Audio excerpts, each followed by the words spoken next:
Hey everybody, welcome back to the Water Damage Restoration Show. Today we're going to talk about dehumidifiers and how we use them on a water damage restoration job. Mold can begin to grow when the relative humidity gets above, say, 55 to 60%.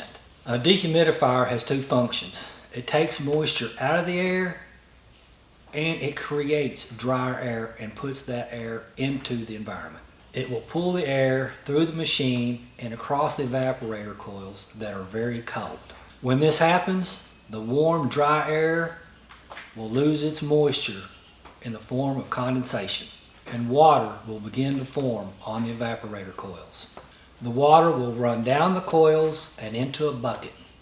When the bucket gets full, the dehumidifier will pump that water out of the dehumidifier and into the drain hose. Essentially, the dehumidifier dries the air by removing water vapor from the airspace. So how many dehumidifiers should we use on each job? Again, we recommend that anybody that's going to go out and do these jobs professionally, go get trained by IICRC and let them teach you exactly how many dehumidifiers that you're going to need to use on each job. The basic idea is to establish a balanced drying system. And to get that done, you'll need to know the temperature and the relative humidity. Any basic thermohygrometer will give you that information. The key to understanding how to use a thermohygrometer is to understand what relative humidity really means. Relative humidity and actual humidity have completely different meanings. Relative humidity changes when the temperature changes. Actual humidity doesn't. It stays the same. The key is to achieve a balanced drying system. That means the dehumidifier is extracting water vapor from the air at the same rate that water is evaporating into the air from the wet surfaces. That's a balanced drying system. As long as the temperature stays constant, the relative humidity should stay constant. So if you keep a house at room temperature, the relative humidity should stay the same. That's a balanced drying system. If the relative humidity begins to drop, that's good.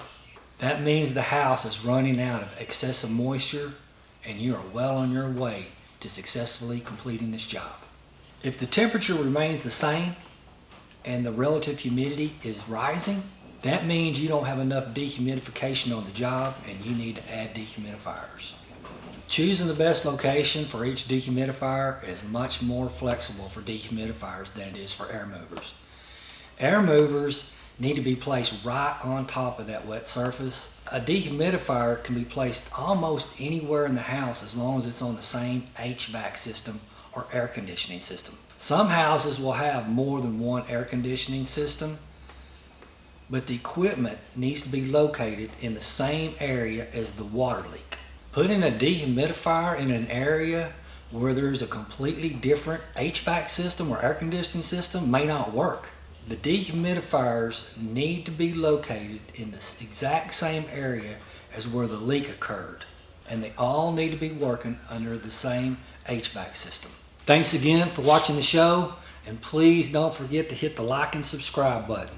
That will help us keep putting these videos out, help people save time and money, and have healthier air to breathe in their homes and businesses.